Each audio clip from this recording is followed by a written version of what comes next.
driving, you can't talk to anyone. You can't explain yourself. You can't say, sorry, I'm going, I'm not going. There's no way to communicate.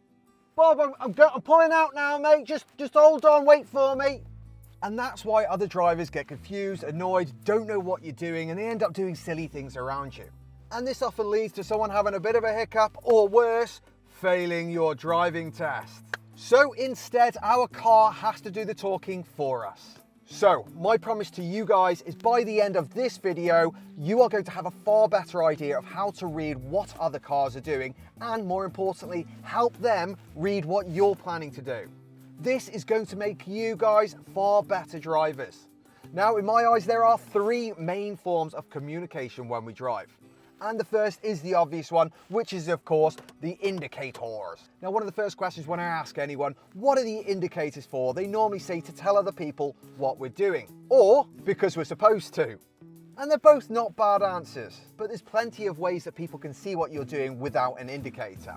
What an indicator's job is really for is to let people know what we plan to do, what we want to do. And that means beforehand, so ideally anywhere between 3 and 10 seconds before what we plan to do, we would use the indicators to let people know what we want to do. This gives other people around you an opportunity to adjust and ideally not pull out on you. Now, unfortunately, as you probably know by now, not everybody uses their indicators. And there are some places where you don't need them, they're not very important, but there are some places that are really bloody helpful. One of these places, which is the most common that I see, is when people turn right at a roundabout. You want to pull out into the roundabout, but someone's coming around and you don't know if they're going straight on or continuing around because nobody's indicating. This can often lead to people pulling out on someone else, and then people start beeping horns and saying all sorts of things that they don't mean, all because someone forgot to indicate or they didn't know they were supposed to. The main thing to remember with indicators is people adjust around plans, not actions. If you're already changing lanes or changing direction, nobody has time to plan around that, to move out of your way. If someone knows that you plan to change directions or plan to turn around a roundabout, they have far more chance of actually adjusting, not pulling out on you, and just moving back out the way. And then the most common question that we probably all have heard someone say is, why don't people indicate? Is it because everybody's selfish? I don't think so, no. In order to be selfish, you have to be aware that you are doing something that is affecting other people around you. If you don't know you're doing it, then you can't be selfish. But you can be uninformed. You don't know that you're supposed to do it. And this comes back to the whole thing that we can't talk to people when we drive. We only have body language of the car. Which means when someone never signals, they don't have anyone to tell them, you need to signal, mate, you're blocking everyone from pulling out on the roundabout.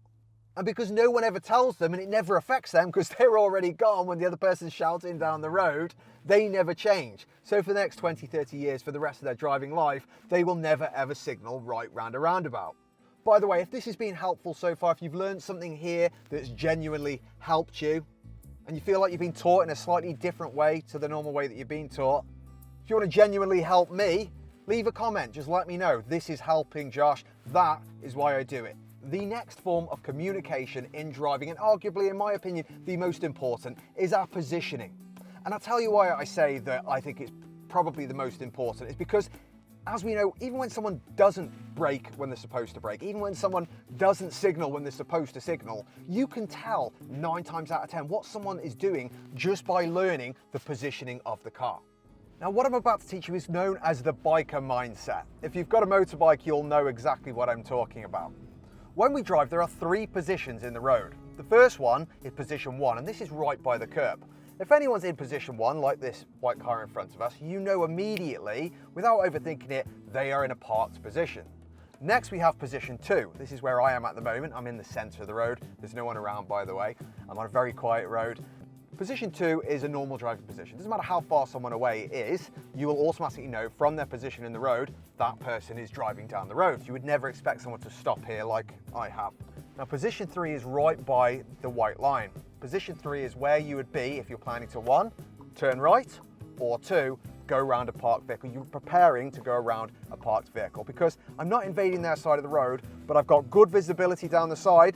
Everyone behind me can now see the parked vehicle better, and I'm letting the oncoming cars know, oh, I need to get out, can you move across? Now, positioning is really important to other drivers because if we position early, they're far more likely to move out the way and do what we want them to do to help us if we do it earlier. Basically, the earlier you position correctly, the more likely someone is to get out your way. The later you reposition, the less likely someone is to do what you want them to do. Let's have a focused look at how we position with parked cars. Now with parked cars, what people tend to do when they're learning to drive is they get really close to the parked car and then the last second they'll pull out like that. The problem with that is, have the oncoming cars got any idea what we're planning to do? No. If instead I come out nice and early like this, have you noticed how all the cars on the other side of the road moved across out of my way? They're not going on the curb, I'm not pushing them on the curb. I'm just encouraging them, I'm synchronizing with them so we can both carry on with our day without anyone having to stop. Again, we've got two parked cars on my side of the road. If I move out really early, that white car, not even going on his side of the road, he knows exactly what I'm doing. The big problem people have when they're learning to drive is they always try and dodge the oncoming car. They normally stare at the oncoming car and that makes you end up pulling away generally towards the parked car. The secret is the oncoming car is the one that's always going to dodge you. Ask your mum and dad, do they ever drive towards people or what do they do when someone drives at them? They always move away. Whereas a parked cars, they can't dodge you. So if you really always focus on trying to stay away from the parked car, you can be safe that the oncoming car is going to move out your way. Now, of course, you have to make sure the gap is big enough. We can't force oncoming cars on the curb or anything like that. But provided there is space, then your focus goes on the parked car more than the oncoming car. We are coming to a roundabout, all right? We're gonna have a look at our cars signaling around the roundabout. This roundabout's notorious for being busy. Now look at the size of that lorry. You see how big he is? His position's on the outside though, so I know that he is going to block that roundabout and exit the roundabout. If he was coming round, he'd be hugging the roundabout much more. Now personally, when I go around a parked vehicle or a hazard of some form, I don't tend to indicate, particularly if they are bigger than I am or a similar size such as this car, because cars behind me can actually see that there's something in front of me. So a signal doesn't really benefit them, and if anything, they may think that I'm actually planning to turn right, in which case it just becomes more confusing. If something smaller than me, however, like a push bike or something that other people might not be able to see, then I would definitely put a signal on. That is personal preference. You can only do what you think is best to do in the situation. But the really important thing here is that your positioning often tells someone exactly what your plan is before an indicator can even happen. That's why when we're learning to drive, it's so important that we start to become aware of other cars' position to show us what they're planning to do.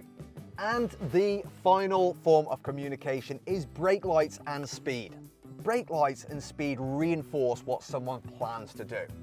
For instance, if someone is planning to turn left or right, they pop a signal on. What's the signal for?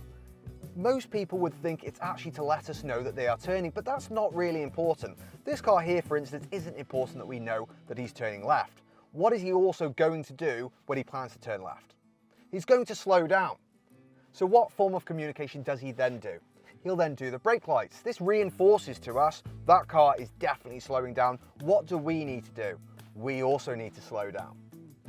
And that's what will make you a really good driver. When your eyes key into the brake lights automatically, you're going to always know what to do. They're almost like a switch to say, right, focus time, stop daydreaming, stop listening to radio, stop listening to your mate, okay, time to focus, what's happening? Now, speed can also be a really effective way of telling us what a car plans to do. The problem is the further away a car is, the harder it is for us to tell what the speed of it actually is. For instance, if a car is very far down the road, we are not going to even know if it's actually moving or not for at least a few seconds to figure out what's going on. The closer a car is, the easier it is to tell how fast the car's going. On a roundabout, for instance, where a car is very close, speed really helps us reinforce where that car is planning to go. So for example, say a car is coming around the roundabout, they've forgotten to signal, they don't know they should be signaling. They are positioning to the roundabout, but there are two lanes on the road next to us, so they could still be going down there. The only final one that we can look for is how quick are they going. If a car next to them is going far quicker than they are because they're planning to go straight on down the road and the car hugging the roundabout is going much slower, that would tell me that that car is probably going to continue around the roundabout. The way to think about it is, what is a roundabout? It's another form of a bend, a corner.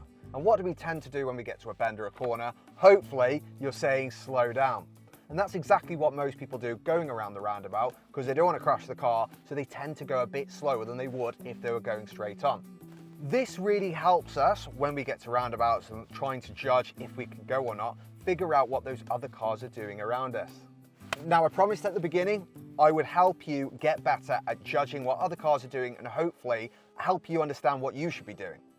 Now I'm cashing in. If you now feel better in how to communicate with other people while driving, do me a massive solid. Leave a comment below. Just let me know that this has helped so I can make more videos. That's all I need. That's all I want. Just genuine feedback. Now just remember, when you're driving, you're not just controlling a car, you are constantly communicating.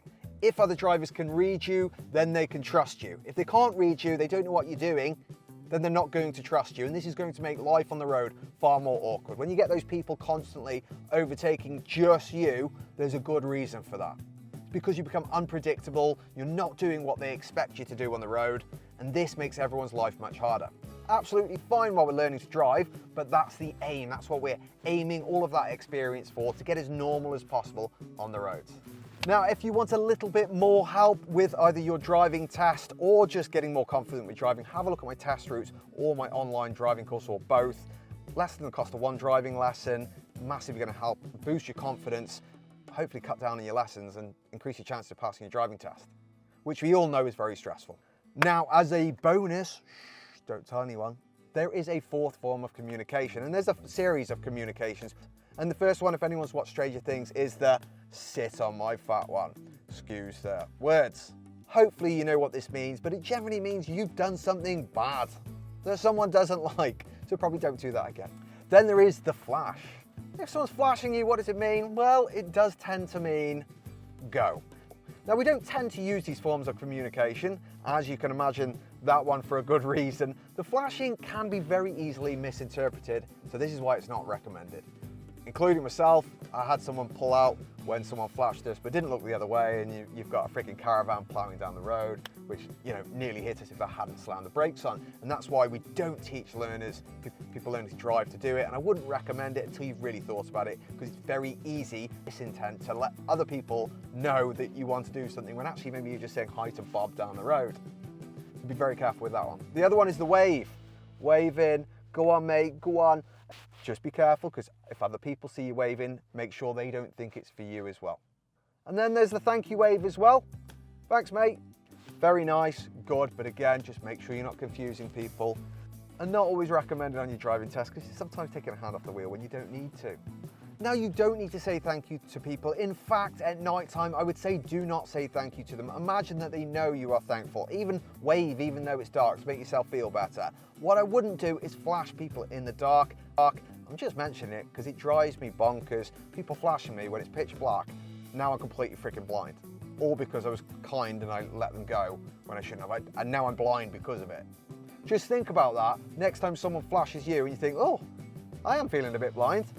That hurt my eyes. Maybe I shouldn't flash people. Because I'd far rather someone didn't flash me, and I know that they appreciate that I've let them go, rather than blinding me at the same time. Hopefully this has helped. I really appreciate your feedback, guys. Best of luck in your driving journey, and I will speak to you all soon.